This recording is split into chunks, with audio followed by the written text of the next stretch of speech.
donde ponía el énfasis de que países como República Dominicana, pequeñas economías con limitado ahorro interno, no pueden convertirse en exportadores netos de capitales. Necesitamos para el desarrollo de las obras físicas, de infraestructura, para generar riqueza y empleo, endeudarnos.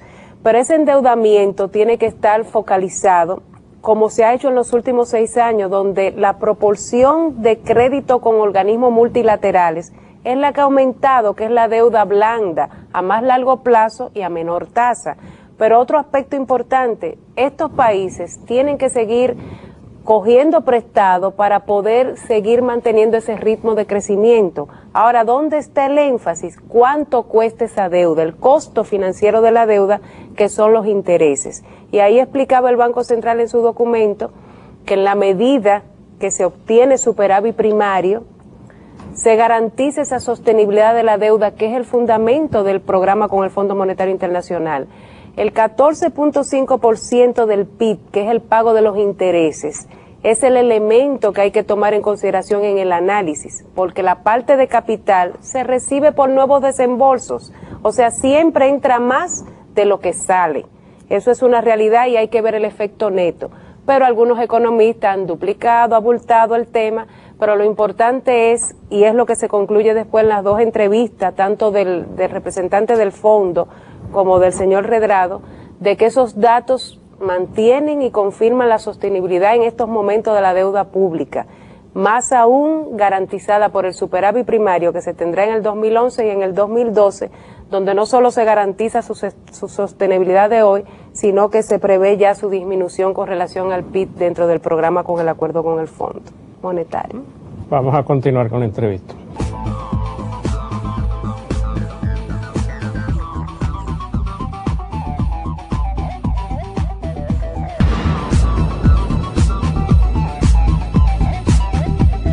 Usted tiene como concepto vivir de acuerdo a las posibilidades. Así es. Eso significa que como país, lo mínimo sería tener un equilibrio fiscal. ¿No hay margen a corto plazo para estrategia política en este tema?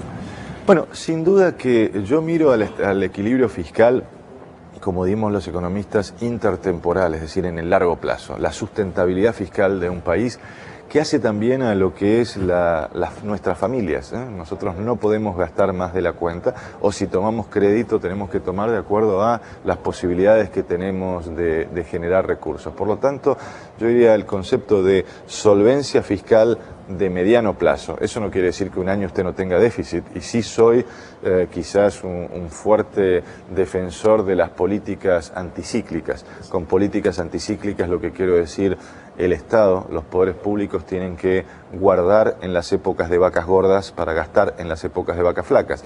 Si usted mira, por ejemplo, la política que nosotros hicimos en el Banco Central de acumular reservas, nos permitió en la época de crecimiento 2004-2007 acumular reservas, acumular dólares, y cuando vino la crisis internacional utilizamos casi 9.000 millones de dólares de reservas para calmar el mercado cambiario, de tal manera que hicimos una política de utilizar todos esos recursos. Que hacer una explicación a la presidenta en ese momento. Así es como lo describo muy bien en el capítulo 6 cuando hablo de las presiones devaluatorias que hubo sobre nuestro país. Por supuesto también entiendo que hay que hacer lo mismo en política fiscal, es decir, guardar para poder o bajar impuestos o aumentar el gasto público, sobre todo como ocurrió en el año 2009, y allí en América Latina creo que el caso más importante que hemos tenido ha sido el caso de Chile, que ha utilizado los recursos del cobre para generar fondos anticíclicos y después volcarlos cuando realmente se necesita. O sea que la regla no tiene que ser superávit siempre, tiene que ser superávit cuando hay periodo de expansión para utilizarlo en periodos de recesión. Ahí en el libro yo vi una contradicción de la presidenta cuando en cierta manera se le enfrenta o le pide explicación de por qué Martín Redrado quiere vender 9.000 millones de dólares en el mercado para poder administrar esa tasa inflacionaria, o sea que no se le escape. Exactamente. Y sin embargo después se quiere adueñar de la reserva para pagar deudas que podría tener otro mecanismo que usted me recomendó. Vi una contradicción en ella. Bueno, sí, sin duda. Lo que ocurre es que no hay mucho conocimiento de economía en estos casos y hay más urgencias políticas. Las urgencias políticas es buscar que con el aumento del gasto se pueda llevar a generar una reversión del desfavor electoral que tuvo el gobierno en el 2009 y poder continuar en el 2011 con este proceso político. Yo creo que la inflación le va a demostrar que eso es justamente afecta a los sectores más humildes de nuestra sociedad. Es el impuesto más caro y sin duda se va a demostrar, como ya se está demostrando, que la gente el sueldo no le alcanza para comprar alimentos, para comprar los bienes básicos. Por lo tanto, creo que va a haber una... Claro, creo que va a haber una reversión en este tema, pero quizás en el principio la inflación es como una droga, genera una sensación de panacea o de bienestar, después vienen los efectos de eso, ¿no? Exacto. ¿Cuál método para medir la capacidad de endeudarse es más correcto, de acuerdo a su punto de vista? ¿El porcentaje del Producto Interno Bruto o los ingresos fiscales? Mire, cuando uno mira un país y hace un análisis de riesgo, mira, como usted dice muy bien, la relación deuda-producto y sobre todo lo mira en una evolución histórica. A mí me gusta mirar las economías desde el punto de vista de la capacidad de pago y por lo tanto miro a los ingresos fiscales en relación a los intereses que hay que pagar por año. Por lo tanto, creo que los dos elementos, cuando uno hace un análisis, si se quiere, estático, la relación deuda-producto es importante, pero cuando uno mira desde el punto de vista de nivel de riesgo de las economías, indudablemente mirar a ingresos fiscales y también a las cuentas externas, es decir, qué capacidad de generación de dólares tienen nuestras economías, en particular a partir del superávit comercial y en particular viendo toda la cuenta corriente cuando se agrega los movimientos de capital, para precisamente ver qué capacidad de pago en moneda local y qué capacidad de generación de moneda externa, porque son los dos flancos que pueden tener nuestras economías. No poder hacer frente a los compromisos externos en moneda dura y no poder hacer frente a los compromisos internos en moneda doméstica.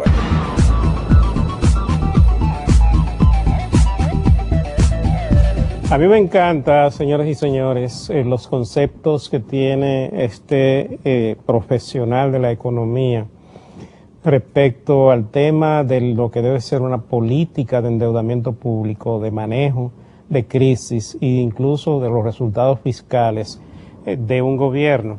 Fíjense que él no habla de que necesariamente hay que tener un superávit, pero advierte que en la época de superávit hay que hacer reservas, hay que acumular reservas para cuando vengan los momentos de déficit, tener los recursos con los cuales hacerle frente a esas situaciones. También él habla de que la política de endeudamiento, él está de acuerdo que se haga endeudamiento para fines de obra de infraestructura.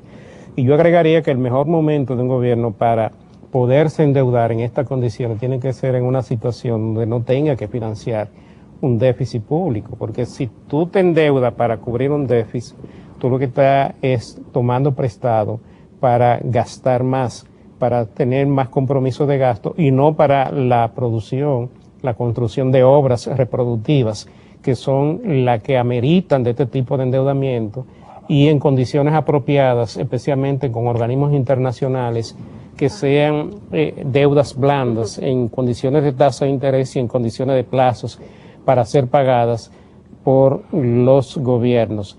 Yo pienso que lo que tal vez habría que hacer en países como estos para tener una política de endeudamiento sano es precisamente tratar de evitar los déficits fiscales, manejarse con políticas fiscales equilibradas, porque si usted gasta más, como ponía él el ejemplo, si usted gasta más de lo que usted tiene como ingreso, alguien tiene que buscar los cuartos o los recursos para financiar eso, o lo busca usted o se lo da a alguien, se lo presta a alguien, pero hay que tener cuidado con esto, porque si esto se convierte en una práctica, entonces usted lo que va a tener una situación que se va a ir agravando cada vez más, porque lo que hoy significa endeudarse, significa que mañana usted va a tener un costo adicional en pago de intereses. Entonces, si usted lo hace para financiar obras de infraestructura, esas obras a largo plazo son reproductivas y de alguna manera van a generar los recursos con los cuales pagar la deuda. Y entonces en ese caso es donde se recomienda que lo que son las políticas públicas de inversiones se complemente el ahorro interno con el ahorro externo.